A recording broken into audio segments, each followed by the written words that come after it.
Hey, this is John from Alloy 211. Today's video is on the GSG MP40P, produced by GSG German Sports Guns and imported by ATI American Tactical Importers. Now, you may have heard of GSG before, German Sports Guns. They began importing the GSG 5 around 2007.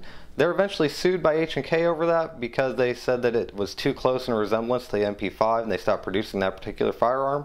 But they continued to produce a variety of subcaliber replica, well, let's call them replicants, because they actually do function as firearms, and replica almost implies that they don't. So replicant firearms and subcalibers and a variety of handguns, an MP40 22 caliber and an STG 44 in 22 caliber. Now, this particular STG MP40 is in 9mm and is a pistol. It does not have a rifle stock. I guess I should probably take it out of the case so you can see what it looks like.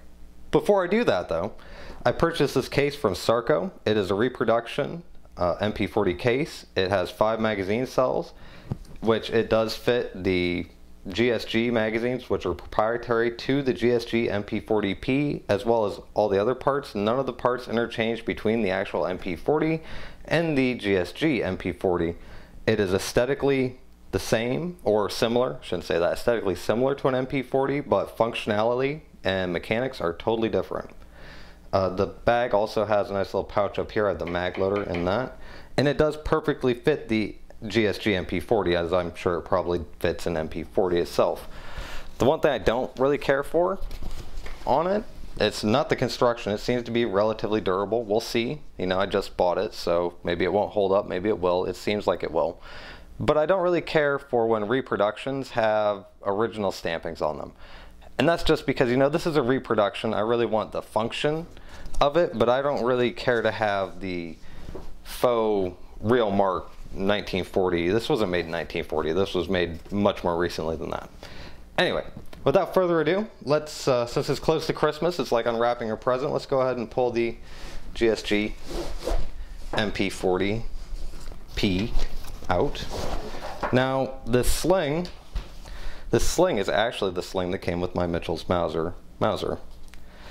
I put that on there to see how it worked firing it using this sling as tension, and actually it worked really well, other than the fact this sling is too short, and when you try to do that, when you take it and you have it tensioned with the sling and you're pulling it back, really the furthest you can get it back is to where your nose is resting right here on the back of the firearm. And although it's a 9mm and it doesn't recoil much, it's still a little unnerving, and the sight is really hard to line up, you know, when you've got your nose pressed up against there.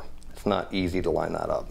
But all in all, it actually did make it quite a bit more accurate than trying to hold it out there like this. Which, I mean, this also wasn't that bad, but it definitely wasn't as accurate as it could be. By the way, GSG does make a 922 compliant shoulder stock that you can buy for it if you wanted to SBR it.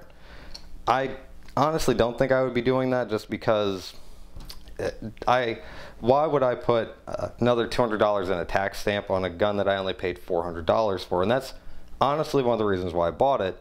The MSRP on this is around $650 and it was on sale for $438. So I bought it, and really so far I'm pretty happy with it.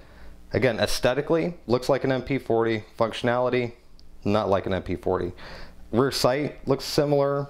I mean, everything looks similar, but this is all one big cast piece of, what is that, Zamac 5, which is, you know, some kind of, I don't want to say a cheap alloy, but just an alloy. It's all cast. It's not stamped steel like an MP40 or machined like an MP38. It's just a cast kind of, I don't want to say pot metal because that's not really accurate. It does have a removable barrel nut up here, which I'm not going to take off right at the moment. It just unthreads, and you have threads out there. It does have the fake vehicle ledge mount here, but this is just all molded in. It's all one piece. But like I said, aesthetically looks like an MP40. Oh, the disassembly lever, well, not lever, the disassembly plunger on an MP40, that's what this would normally be, is the safety on the GSG MP40P. It just rotates from safe to fire. It's got 2 positions for safe and 2 positions for fire. So it's a pretty simple safety mechanism. And like I said, the magazines are proprietary. They do not interchange with the MP40 magazine. They are still double stack, single feed, like an MP40 magazine. They run like, from what I saw online, $30 to $40 some dollars. Now there is another double stack single feed magazine that you can find out there for about $10 a piece, but they're not the same exactly. But I think maybe you could make it work, and I might be trying to do that here soon, just for the heck of it. Anyway, we'll set that off to the side for now. Now, I only read one review on this firearm before I purchased it. The reason being I didn't want to bias myself, and honestly that review was not very, it didn't really give me a lot of hope in the reliability of the firearm. But honestly, when I took it out and shot it, it was perfectly reliable. You have a magazine release button here, just like a normal MP40 or a real MP40 rather than a replicant. You have your cocking handle here with the safety latch. Let's see. Rear sight is actually very similar, looks very similar to the original MP40 sight. It's a rear flip.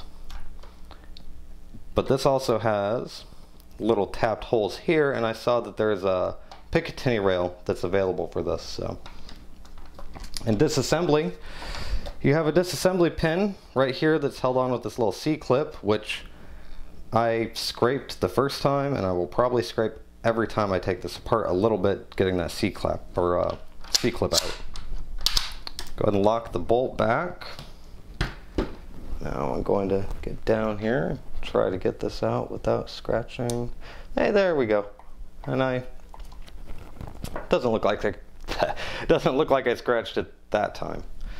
I'll go ahead and push that out. See if I can do that, or I'm going to have to grab this punch probably. There we go. There we go. And then just slides forward to lift up. There you go, to get over the hammer. And that is how it comes apart. Again, different from the original MP40. MP40 also had a contained recoil spring, and this is nothing like the original MP40's setup there. To remove the bolt, you just pull the bolt handle out. It just pulls right out. It's got that detent there. Then you slide, and we'll go ahead and look at the bottom of this. This is all solid through here. Go ahead and slide the bolt out. Set that there. And you've got this rear spring-loaded portion, and then the front portion of it, you have the extractor, which is a good extractor. It's a pretty big extractor. Grips it well. You have your firing pin, spring-loaded firing pin, and I believe this is another buffer spring here to act with this. Again, this is blowback, and this is a pretty heavy bolt, which makes sense given that it is a blowback firearm. And then all you have holding the bolt shut is the spring and the bolt. It is hammer fired, unlike, again, the original MP40 would just have a sear. And it does have a fairly long transfer bar, as you can see on the right hand side of that. Fairly long transfer bar to the actual hammer. Now, I'll try to do it like this so you can see it. It's got a lot of take up before you bring up all the slack and before you get to the point of releasing the hammer. And even then, it's not really a very crisp sort of trigger pull. And honestly, the only thing I can really say I was disappointed with was the trigger reset, because it does have a relatively long trigger reset as well. Although, granted, when I had it pressed up against my face with the sling, I really didn't want to try to wrap off rounds too fast. It was kind of a funny anecdote with this, as I could tell the difference between the 124 grain and the 115 grain bullets that I shot through this based on how much it pushed back into the tip of my nose. So I will be getting a longer sling to try out on this to see if that works better. It did stabilize the firearm quite well though. So it definitely is something worth doing, but you may want to make sure that you are using a long enough sling. Also, I wanted to point out there is a buffer, a piece of a buffer down here in the back of the receiver. Again, given it's just a straight blowback firearm, that all makes sense. You really want to try to absorb that recoil somehow since you don't have a locked bolt. Now, the one thing I did read, or in the review that I read, that was pretty spot on, was that reassembly is not the easiest thing. And granted, it was not that easy when I wasn't on camera, but on camera it is definitely going to be a lot more difficult. I think I got it though. Oh, look at that, I made it look easy. Well, that's not fair. I mean, I made it look like that wasn't hard at all. When I did that off camera earlier, it wasn't that easy. So, oh. And you need to put the bolt handle back in. It's not going to work very well without that. There we go. Pin is through. C-clamp is on. There we go. Or C-clip, C-clamp. It's C-clamped and on. C-clip. Then, like I said, lock it back in the safety lock. It does.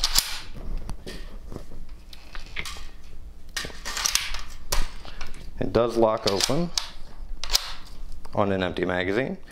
I guess I should probably clean it. I did fire it. I only fired 50 rounds through it, and honestly, it looks kind of dirty for 50 rounds, but you know, that's, maybe it's not that dirty. It doesn't look clean anymore. It did look perfectly clean and brand new just before that. Anyway, overall, at first I was skeptical as to how much I would enjoy this, or honestly how much practical accuracy this thing would have. Holding it with two hands, a hand on the magazine well and a hand on the pistol grip, it's okay. But when using the sling to tension it, and even in the very awkward and uncomfortable position I was in with it, slightly pressed against my face and kind of contorting the gun off to one side as I'm trying to hold it, even with all that being said, I really had no problem shooting at targets on the dueling tree that were at the dueling tree, which I believe is at about 60 feet. So that's not too bad, honestly. Especially given I'd never shot the firearm before and I had my face pressed up right there.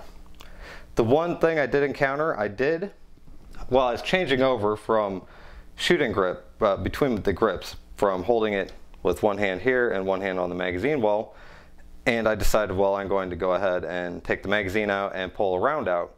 And the round that was in the chamber, move this out of the way, had this little divot in the primer, which looks like the firing pin came up and just tapped it as it chambered it. Which I'm not too worried about that setting it off or doing anything of that nature, but it was a little disheartening to know that that firing pin is moving forward enough to put a little dimple on there, because I know it didn't have that before it chambered it. So I don't know what caused that, and I'll actually kind of maybe pull some rounds out here and there just to see if it is something that continues to happen. Overall functionality, granted I only shot 50 rounds, it functioned just fine with 115 grain full metal jackets and 124 grain full metal jackets. So with both, kind of I would say the more common 9mm full metal jacket rounds, it worked fine. The one thing that it did not work fine with, and I honestly only tried one round of it, was a Korban Hollow-Point, which is a very flat hollow point. I put it into the magazine to see if it would chamber it, and it did not. It just bashed it right into the chamber face. So don't expect to load hollow point rounds like this in this gun, which isn't what it's intended for. And that's the other thing too. This gun is intended to be kind of a cool gun to have and to take to the range and shoot, but it's definitely not intended for like taking out into the field and field use and that sort of thing. You know, it's kind of a novelty gun. It is a 9mm opposed to 22, which is really cool, honestly, and that's the only reason why I bought it. I really wouldn't have bought one of these in 22 because it's just a 22, whereas this at least is a 9mm. And what other 9mm handgun are you going to find with a 10-inch barrel for $400? You're not. So hey, I've got a 10-inch barrel 9mm handgun because it's a novelty gun. I don't normally buy a gun like this, but it is really cool and I did enjoy shooting it, and we're going to do some other things with it in the future and maybe see about some magazines and definitely try a longer stock. But we'll be doing a shooting video with it probably here in the next couple weeks, and hopefully I'll have a new sling by then, and we'll see how that works. Anyway, thanks for watching. If you liked the video, go ahead and give it a thumbs up. If you watched some of my other videos and you like those too, I'd really appreciate if you subscribed. So thanks, have a good day.